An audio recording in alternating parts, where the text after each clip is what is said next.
Durante séculos, ordens secretas influenciaram os rumos da história.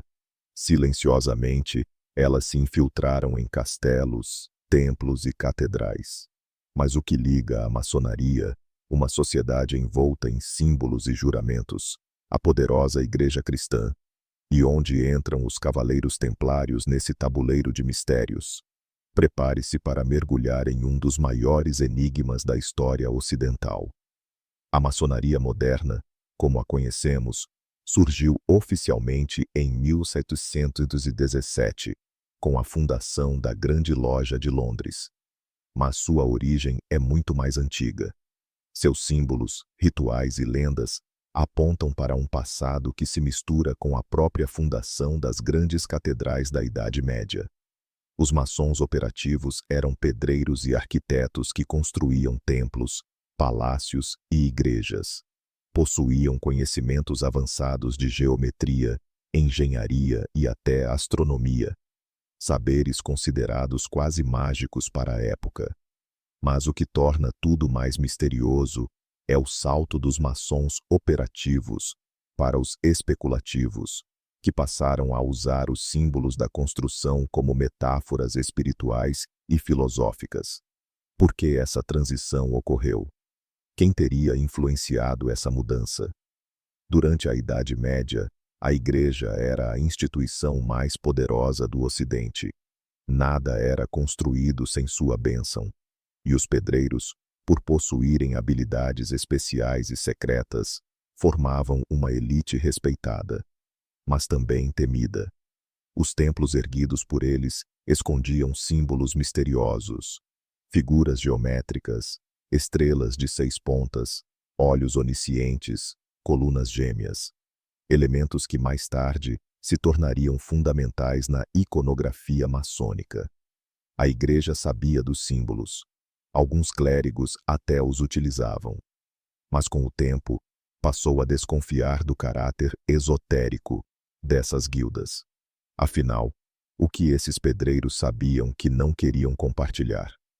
É aqui que entram os Cavaleiros Templários. Fundados no século XII, para proteger os peregrinos cristãos na Terra Santa, os Templários rapidamente se tornaram poderosos, militar, política e financeiramente. Construíram fortalezas, dominaram rotas comerciais e se tornaram banqueiros de reis e papas. Mas havia algo mais.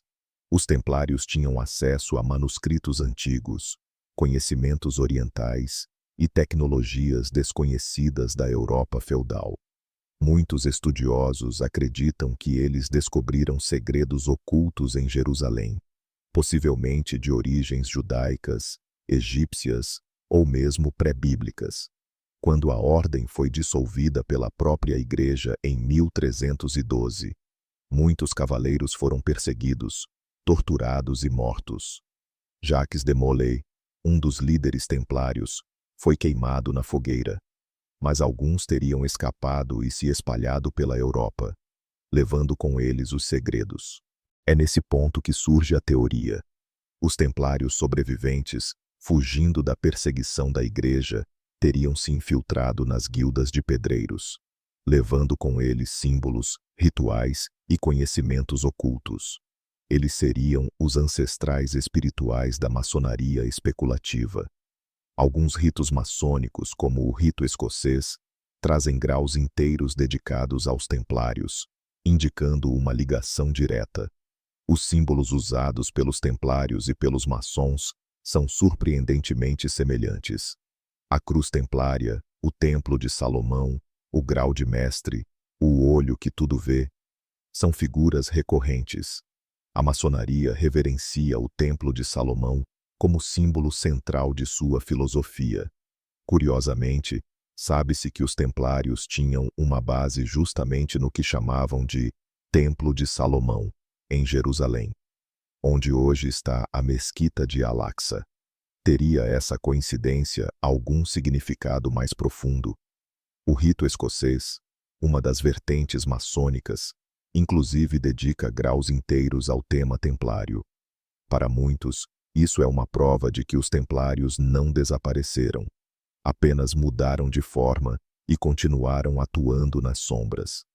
Apesar de a Igreja Católica ter condenado oficialmente a maçonaria várias vezes, a primeira em 1738 pelo Papa Clemente XII, há rumores persistentes de que altos membros do clero foram, ou ainda são maçons.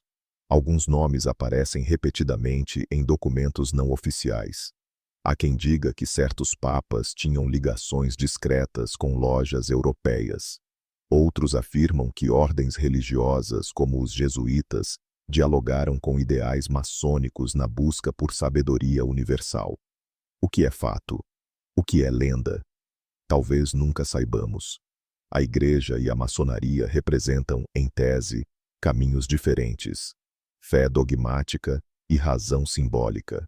Mas, sob a superfície, ambos parecem buscar a mesma coisa: a verdade com V maiúsculo, a sabedoria oculta que transcende livros e templos. Seriam eles rivais? Ou parceiros secretos de uma grande obra invisível?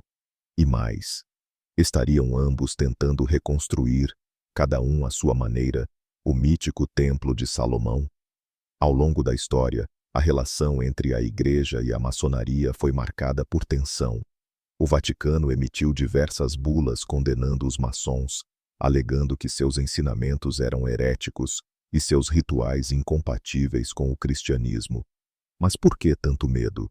Seria apenas uma questão de doutrina? Ou a Igreja reconhecia, nas raízes da maçonaria, algo que ameaçava seu monopólio espiritual? Alguns sugerem que, nos bastidores, houve momentos de aliança secreta. Papas e cardeais supostamente iniciados. Maçons atuando dentro do clero. Uma dança silenciosa entre o oculto e o sagrado. Hoje, os templários renascem em ordens honorárias e grupos simbólicos. A maçonaria continua ativa, embora mais discreta. E a Igreja, bem, permanece como a guardiã visível da fé cristã. Mas em bibliotecas escondidas, catedrais silenciosas e manuscritos esquecidos, ainda ecoam os segredos de uma aliança impossível ou inevitável. O que une essas três forças, templários, maçonaria e Igreja? Estariam todos buscando a mesma verdade, por caminhos diferentes? Ou estariam disputando o controle de um conhecimento que pode mudar o destino da humanidade? Entre colunas de pedra e rituais velados, entre cruzes sagradas e compassos secretos, uma verdade antiga ainda pulsa. A maçonaria, os templários, a Igreja, três caminhos entrelaçados por um enigma que atravessa séculos. E você, está preparado para descobrir o que realmente está por trás do véu? Se esse mistério despertou sua curiosidade, curta este vídeo, inscreva-se no canal e ative as notificações. Nos próximos episódios, revelaremos ainda mais segredos ocultos da história sagrada. Você não vai querer ficar de fora. Até a próxima revelação.